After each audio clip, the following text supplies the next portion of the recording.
Hey guys, and welcome back to a brand new Minecraft PSP update video. In this video, we will be covering version 0.4 pre-release 1. I was not expecting to make this update today, and I was very much not expecting the circumstances. Currently, I'm in my normal recording spot, which is underneath a bridge. It's raining, it's 4 a.m., and it's 38 degrees outside. So, very fun. But without further ado, let's get straight into it.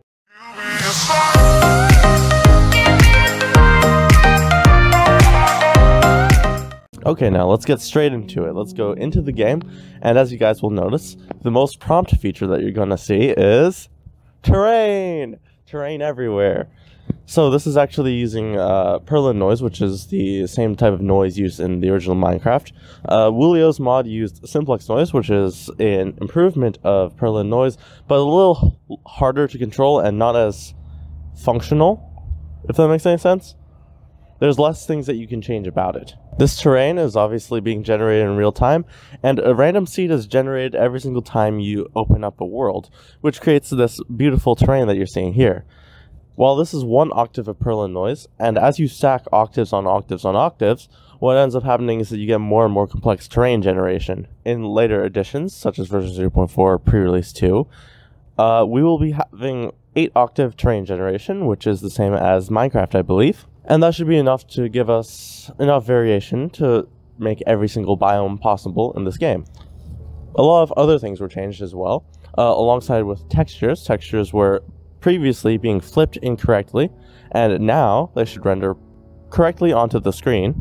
Also, as you likely noticed, the grass is now green. Alongside leaves and other things, the color map has been fully implemented and is used to change the color of the grass. And as biomes change, we will also be adding a biome color factor, which will properly change the color of the grass. And another thing to add internally is that the terrain generation and chunk mesh generation has been modified in a way that we have what's called a world provider model, which I believe is what Minecraft also uses. The world provider model is a way in which you can create terrain from each chunk for each chunk using the absolute coordinates of the chunk, alongside being able to store bigger things such as structures and things like that as well, in order to generate terrain that remembers different things inside of it, such as ores and villages, structures like that. And those were the major changes really made in version 0.4 pre-release 1. Now you may be wondering a little bit about what does it perform like, how good is the performance? And I tested it on my PSP, and I would basically get between 30 and 60 FPS depending on a lot of different factors such as the way you're looking, things like that. And as time goes on, I imagine the performance will start to dwindle, meaning that some optimizations before the version 0.4 full release will be needed.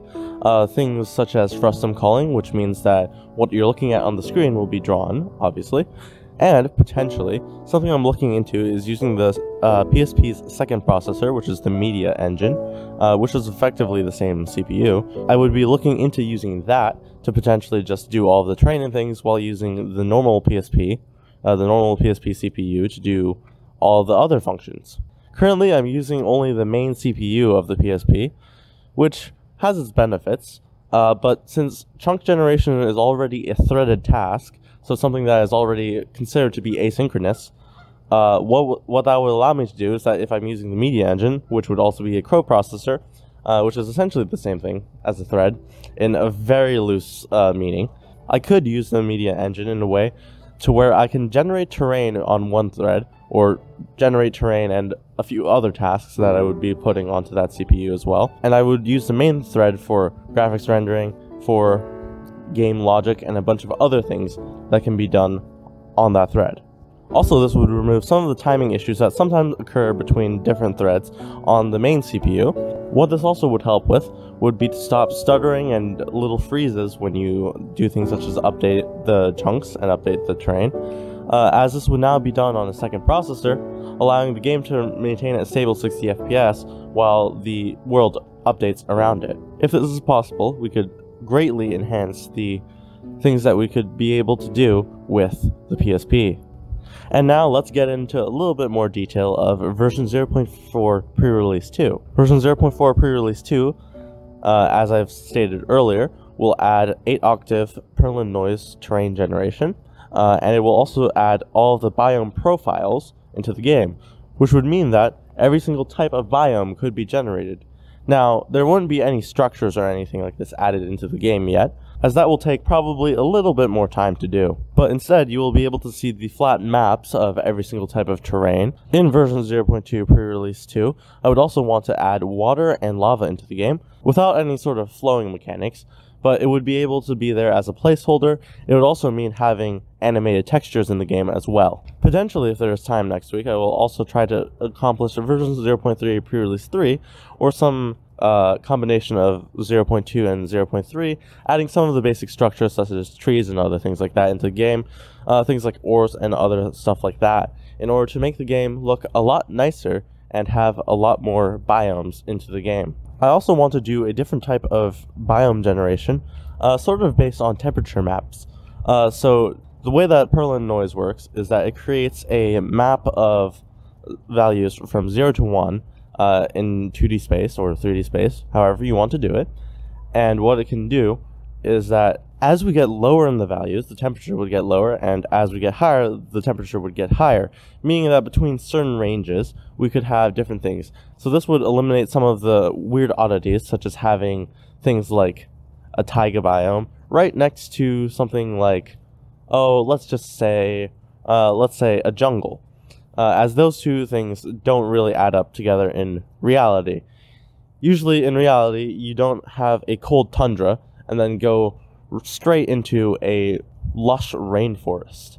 Those two things have such a high temperature differential that it usually does not happen. By basing things on temperature maps, we would have areas that are colder, more frigid, things like that.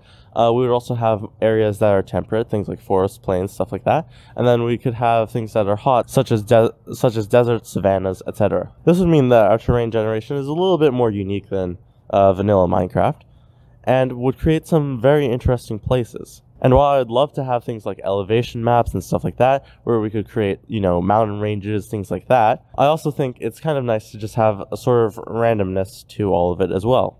So guys, let me know your thoughts in the comments below. I hope you guys have enjoyed this video. Please like, comment, and subscribe, and I'll see you guys next week. Actually, no, I'm wrong. I'll see you guys actually with a new video on Sunday.